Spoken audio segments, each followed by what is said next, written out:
Hi dears, welcome to Malayali's Talks. Hi dears, welcome back to my channel. Calicut university first sem exam വരാൻ പോവുകയാണ് 4-ാം തീയതി. അതിൻ്റെ ഭാഗമായിട്ട് കഴിഞ്ഞ വർഷം നടന്നിട്ടുള്ള ക്വസ്റ്റ്യൻ പേപ്പറിൻ്റെ ഡിസ്കഷൻ വീഡിയോ ആണ് ഇന്നത്തെ വീഡിയോയിൽ ഞാൻ ഉൾപ്പെടുത്തിയിരിക്കുന്നത്. 2 പാർട്ടായിട്ടാണ് ഞാൻ ഈ വീഡിയോ എടുക്കുന്നത്. ഒന്നാമത്തെ പാർട്ടിൽ 15 ക്വസ്റ്റ്യൻസ് ഉൾപ്പെടുന്ന എ സെക്ഷനിലെ ക്വസ്റ്റ്യൻ ആൻസേഴ്സ് ആണ് ഡിസ്കസ് ചെയ്യാനായിട്ട് പോകുന്നത്. അപ്പോൾ ആദ്യം തന്നെ എല്ലാവരും എൻ്റെ ചാനലൊക്കെ ഒന്ന് സബ്സ്ക്രൈബ് ചെയ്യുക, അതുപോലെ ഇഷ്ടമായ ഫ്രണ്ട്സിനൊക്കെ ഷെയർ ചെയ്ത് കൊടുക്കുക. അപ്പോൾ ആദ്യം നിങ്ങൾക്ക് ഞാൻ ക്വസ്റ്റ്യൻ പേപ്പറിൻ്റെ പാറ്റേൺ ഒന്ന് പറഞ്ഞു തരാം. നിങ്ങൾ ആദ്യമായിട്ടാണല്ലോ ഡിഗ്രി എക്സാം എഴുതാൻ പോകുന്നത്, അപ്പോൾ അതുകൊണ്ട് സ്കിപ്പ് ചെയ്യരുത്. അതായത് 3 സെക്ഷനായിട്ടാണ് ക്വസ്റ്റ്യൻ പേപ്പർ ഉള്ളത്.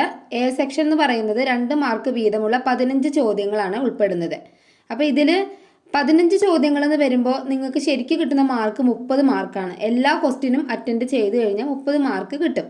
പക്ഷേ നിങ്ങൾക്കിവിടെ സീലിംഗ് മാർക്ക് 25ആണ്. അതുകൊണ്ട് തന്നെ നിങ്ങൾ 30 മാർക്കിനുള്ളത് എഴുതിയാലും നിങ്ങൾക്ക് 25 മാർക്കിൽ കൂടുതൽ സീലിംഗ് മാർക്ക് കിട്ടില്ല.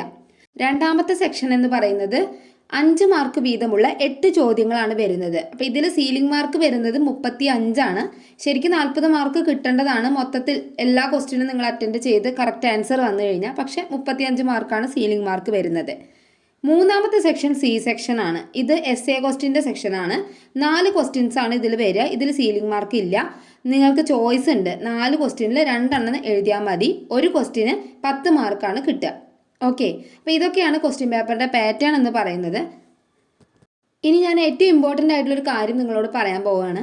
അതായത് ഞങ്ങൾ വാല്യുവേഷൻ ക്യാമ്പിന് പോകുമ്പോൾ ഒരുപാട് കുട്ടികളിൽ വരുന്നൊരു മിസ്റ്റേക്ക് എന്താണെന്ന് വെച്ച് കഴിഞ്ഞാൽ പലരും എസ് എ ക്വസ്റ്റ്യൻസ് വിട്ടു പോവുകയാണ്.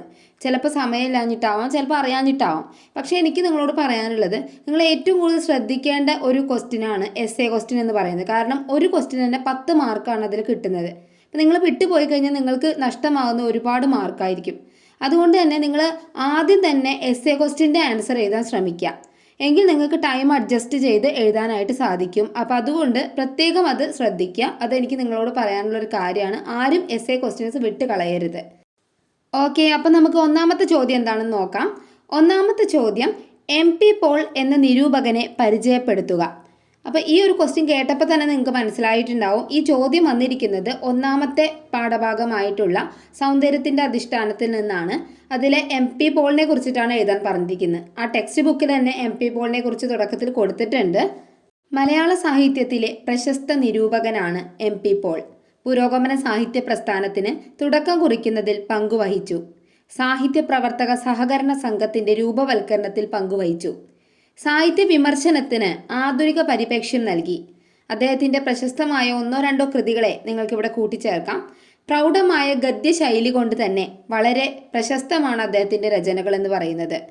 അപ്പോൾ ഇത്രയും കാര്യങ്ങളൊക്കെയാണ് ആ ഒരു ക്വസ്റ്റ്യൻ്റെ ആൻസർ ആയിട്ട് വരേണ്ടത്. പ്രത്യേകം ശ്രദ്ധിക്കുക. 2 മാർക്കിൻ്റെ ക്വസ്റ്റ്യനാണ്. ഒരുപാട് വാരി വലിച്ച് എഴുതേണ്ട ആവശ്യമൊന്നുമില്ല. എത്ര എഴുതിയാലും നിങ്ങൾക്ക് 2 മാർക്കിൽ കൂടുതൽ കിട്ടാനും പോകുന്നില്ല. രണ്ടാമത്തെ ചോദ്യം, ആധുനികോത്തര ചെറുകഥയുടെ സവിശേഷതകൾ എന്ത്?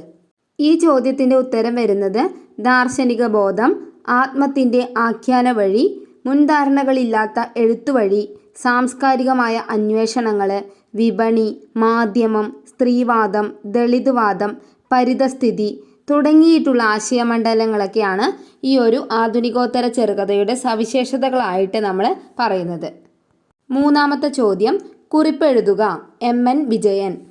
മലയാളത്തിലെ പ്രശസ്തനായ സാഹിത്യ നിരൂപകനാണ് MN വിജയൻ. ഭാഷാധ്യാപകൻ എന്ന നിലയിലും അദ്ദേഹം പ്രസിദ്ധി നേടിയിട്ടുണ്ട്. മനഃശാസ്ത്ര നിരൂപണ പ്രസ്ഥാനത്തിന് മികച്ച രചനകൾ നൽകി. വയലോപ്പിള്ളി കവിതകളുടെ പഠനം അദ്ദേഹത്തിൻ്റെ പ്രശസ്തമായൊരു വിഭാഗം തന്നെയാണ്. പുരോഗമന കലാസാഹിത്യ സംഘത്തിൻ്റെ സഹയാത്രികൻ എന്നുകൂടി അദ്ദേഹത്തെ വിളിക്കുന്നുണ്ട്. നാലാമത്തെ ചോദ്യം, രാമൻ നായർ എന്ന കഥാപാത്രത്തിൻ്റെ സ്വഭാവം എന്ത്? മലയാറ്റൂരിൻ്റെ സൂചിമുഖി എന്ന കഥയിലെ പ്രധാന കഥാപാത്രമാണ് രാമൻ നായർ. അദ്ദേഹം റിട്ടയർഡ് ഡെപ്യൂട്ടി കളക്ടറായിരുന്നു. അധികാരം നഷ്ടപ്പെടുന്നതോടുകൂടി നിസ്സഹായനാകുന്ന ഒരു മനുഷ്യനാണ് അദ്ദേഹം. വീട്ടിൽ അപഹസിക്കപ്പെടുകയാണ്. തിരക്കുകൾ ഇല്ലാതാകുമ്പോൾ എന്തു ചെയ്യണമെന്നറിയാത്ത മനുഷ്യരുടെ പ്രതിനിധി കൂടിയാണ് രാമൻ നായർ. അഞ്ചാമത്തെ ചോദ്യം, ഒരിതൾ എന്ന കഥയിൽ മനുഷ്യ മനസ്സിൻ്റെ നിഗൂഢതകളെ മാനസി ആവിഷ്കരിക്കുന്നതെങ്ങനെ? മാനസിയുടെ ഒരിതൾ എന്ന കഥ സ്ത്രീ മനസ്സിൻ്റെ വിവിധ കോണുകളുടെ കഥാവിഷ്കാരമാണ്. സ്ത്രീ പ്രശ്നങ്ങൾ സംവദിക്കാൻ തയ്യാറാവണമെന്ന് മാനസിയുടെ കഥകൾ നമ്മെ ഓർമ്മിപ്പിക്കാറുണ്ട്. നീലിമയുടെ ചിന്തകളെല്ലാം ഇതിനുദാഹരണമാണ്. മനുഷ്യ മനസ്സ് നിഗൂഢമാണ്. നമ്മളത് എത്ര തുറന്നാലും അതിനുള്ളിൽ നമുക്ക് ആർക്കും കാണാൻ പറ്റാത്ത തരത്തിലുള്ള ഇരുട്ട് നിറഞ്ഞിരിക്കും. ആ നിഗൂഢതയാണ് ഈ ഒരു കഥ വ്യക്തമാക്കുന്നത്. ആറാമത്തെ ചോദ്യം, പത്തായ മുത്തശ്ശിമാർ ആരാണ്? ഈ ചോദ്യം വന്നിരിക്കുന്നത് എൻ പ്രഭാകരൻ്റെ കുടകുകുറിപ്പുകൾ എന്ന യാത്രാവിവരണത്തിൽ നിന്നാണ്. കുടകില് പഴയ കാലത്ത് നെല്ല് നിറച്ച പത്തായങ്ങൾക്ക് കാവൽ നിന്നിരുന്ന മൂർത്തികളാണ് പത്തായ മുത്തശ്ശിമാർ എന്ന് പറയുന്നത്. ചരിത്രം രേഖപ്പെടുത്താനുള്ള ഒരു തയ്യാറെടുപ്പായി നമുക്കിതിനെ കാണാം. ഒരു ഫോക്ക് സംസ്കാരത്തിൻ്റെ ചിഹ്നമായിട്ട് ഇതിനെ അവതരിപ്പിക്കുന്നുണ്ട്. ഏഴാമത്തെ ചോദ്യം, അംഗീകൃതമായതിന് പിന്നാലെ പോകുമ്പോൾ അവിടെയും വിലക്കുകൾ രൂപമെടുക്കുന്നു എന്ന് എം.എൻ. വിജയൻ പറയുന്നത് എന്തുകൊണ്ട്? ഈ ചോദ്യം വന്നിരിക്കുന്നത് സ്വർണ്ണ മത്സ്യങ്ങൾ എന്ന ലേഖനത്തിൽ നിന്നാണ്. നിരൂപണ രംഗം അശക്തമായി തുടരുന്നതിൻ്റെ പ്രശ്ന സങ്കീർണതകളാണ് ഈ ഒരു ലേഖനത്തിൽ വിശദീകരിക്കുന്നത്. അംഗീകൃതമായതിനെ മാത്രം ബഹുമാനിക്കുന്ന സ്ഥാപനങ്ങൾക്ക് സജീവ സാഹിത്യം പഠന വിഷയമാക്കാൻ സാധിക്കില്ല എന്ന യാഥാർത്ഥ്യമാണ് ഇതിലൂടെ ആവിഷ്കരിക്കുന്നത്.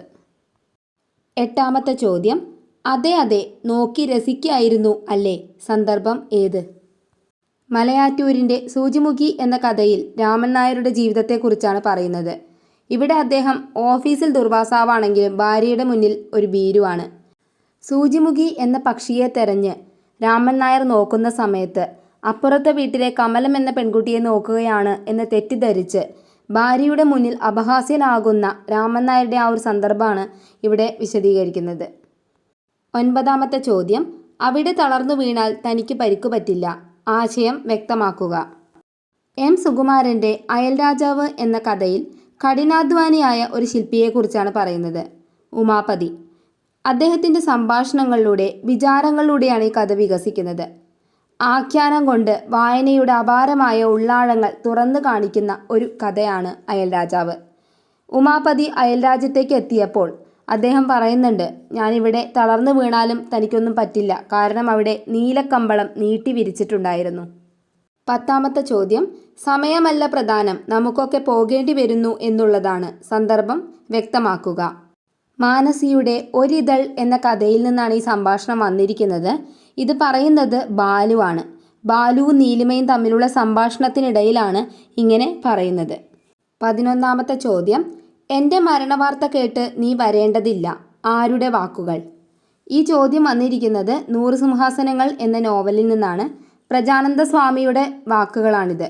അദ്ദേഹം വയ്യാതെ കിടക്കുന്ന സമയത്ത് നമ്മുടെ ധർമ്മപാലൻ അദ്ദേഹത്തെ ചെന്ന് കാണുകയുണ്ടായി. അപ്പോൾ അദ്ദേഹം പറയുന്ന വാക്കാണ്, ഇൻ്റർവ്യൂവിന് ചെല്ലുന്ന ദിവസം തിരുവനന്തപുരത്ത് പ്രജാനന്ദ സ്വാമി സമാധിയായ സന്ദർഭത്തെക്കുറിച്ചുള്ള സൂചനയാണ്, സ്വാമിയുടെ വാക്കുകളാണ് ഇവിടെ കൊടുത്തിരിക്കുന്നത്. 12ാമത്തെ ചോദ്യം, വടിവേലുവിൻ്റെ പരീക്ഷണങ്ങൾ ലേഖകൻ അവതരിപ്പിക്കുന്നത് എങ്ങനെ? സ്വാതിയുടെ സന്നിധിയിൽ എന്ന പ്രൊഫസർ എസ് ഗുപ്തൻ നായരുടെ ലേഖനത്തിൽ യൂറോപ്യൻ സംഗീതത്തിൽ മാത്രമേ വയലിൻ യോജിക്കുകയുള്ളൂ എന്ന ധാരണയെ തിരുത്തി എഴുതിയിട്ടുള്ള മഹാനായ വയലിനിസ്റ്റാണ് നമ്മുടെ വടിവേലു നട്ടുവൻ. അദ്ദേഹം ആ ഒരു തിരുത്തിലൂടെ സാംസ്കാരിക സമന്വയമാണ് അവിടെ സാധ്യമാക്കിയത്. 13ാമത്തെ ചോദ്യം, ബർക്കിൻ്റെ വാദത്തെ സൗന്ദര്യ നിരീക്ഷണത്തിൽ അവതരിപ്പിക്കുന്നതെങ്ങനെ? ഈ ചോദ്യം വന്നിരിക്കുന്നത് സൗന്ദര്യത്തിൻ്റെ അധിഷ്ഠാനം എന്ന ലേഖനത്തിൽ നിന്നാണ്. ബാഹ്യലോകത്തിൽ ഏതു ഗുണങ്ങളെ ആസ്പദമാക്കിയാണ് സൗന്ദര്യത്തിൻ്റെ ഉൽപ്പത്തി കണ്ടെത്തുക എന്ന ഭാഗത്തിൽ നിന്നാണ് ഈ ചോദ്യം വന്നിരിക്കുന്നത്.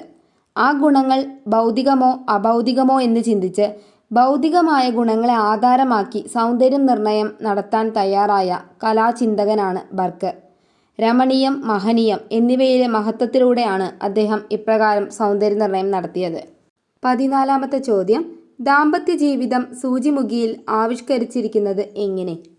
ഈ ചോദ്യം സൂചിമുഖിയിൽ നമ്മുടെ രാമൻ നായർ, അദ്ദേഹം ഡെപ്യൂട്ടി കളക്ടറാണ്, റിട്ടയർഡായി. അധികാരം നഷ്ടപ്പെട്ടതോടുകൂടി അദ്ദേഹം നിസ്സഹായനായ ഒരു അവസ്ഥയിലായിരുന്നു. അപ്പോൾ അദ്ദേഹത്തിൻ്റെ ദാമ്പത്യ ജീവിതം എന്ന് പറയുന്നത് അത്ര സുഖകരമായിരുന്നില്ല. കാരണം അദ്ദേഹത്തിൻ്റെ ഭാര്യയെ വളരെയധികം പേടിയായിരുന്നു.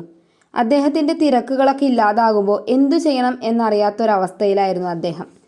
അദ്ദേഹത്തിൻ്റെ ജോലി പോയി കഴിഞ്ഞാൽ ഒരു വിലയും ഉണ്ടാവില്ല എന്നുള്ള ആ ഒരു മനോഭാവമായിരുന്നു ഭാര്യയ്ക്കുണ്ടായിരുന്നത്. പരസ്പരം മനസ്സിലാക്കാൻ കഴിയാത്ത ഒരു ദാമ്പത്യ ജീവിതം തന്നെയായിരുന്നു രാമൻ നായരുടേത്. ഇനി ഈ സെക്ഷനിലെ അവസാനത്തെ ചോദ്യമാണ് 15ാമത്തെ ചോദ്യം, ഉമാപതി സാമൂഹ്യ ജീവിതത്തിൽ ആരുടെ പ്രതീകമാണ്? ഉമാപതി എന്ന് പറയുന്നത് കഠിനാധ്വാനിയായ ഒരു ശില്പിയാണ്. സംഭാഷണങ്ങളുടെയും കഥകളിലൂടെയും ആണ് ഈ ഒരു കഥ വികസിക്കുന്നത്. സ്വതന്ത്രമായ സർഗാത്മകതയെ നിഷേധിക്കുന്ന ഭരണകൂട ഭീകരതയ്ക്കെതിരെയുള്ള ഒരു ആഹ്വാനമാണ് ഉമാപതി എന്ന കലാകാരൻ. ഇതോടുകൂടി ഇന്നത്തെ ക്ലാസ് ഇവിടെ അവസാനിച്ചിരിക്കുകയാണ്. ആർക്കെങ്കിലും എന്തെങ്കിലും സംശയം ഉണ്ടെങ്കിൽ എൻ്റെ കമൻറ്റിലൂടെ അറിയിക്കുക. എല്ലാവരും സബ്സ്ക്രൈബ് ചെയ്യുക, ലൈക്ക് ചെയ്യുക, ഷെയർ ചെയ്യുക. ആർക്കെങ്കിലും നോട്ട് വേണമെന്നുണ്ടെങ്കിൽ ഞാൻ എൻ്റെ ടെലഗ്രാം ചാനലിൽ അത് അപ്ലോഡ് ചെയ്തിട്ടുണ്ട്. അതിൻ്റെ ലിങ്ക് ഞാൻ ഡിസ്ക്രിപ്ഷനിൽ കൊടുക്കാം. ഈ ക്വസ്റ്റ്യൻ പേപ്പർ ഡിസ്കഷൻ്റെ രണ്ടാമത്തെ പാർട്ട് വീഡിയോ ഉടൻ തന്നെ ഞാൻ അപ്ലോഡ് ചെയ്യുന്നതായിരിക്കും. Thank you for watching.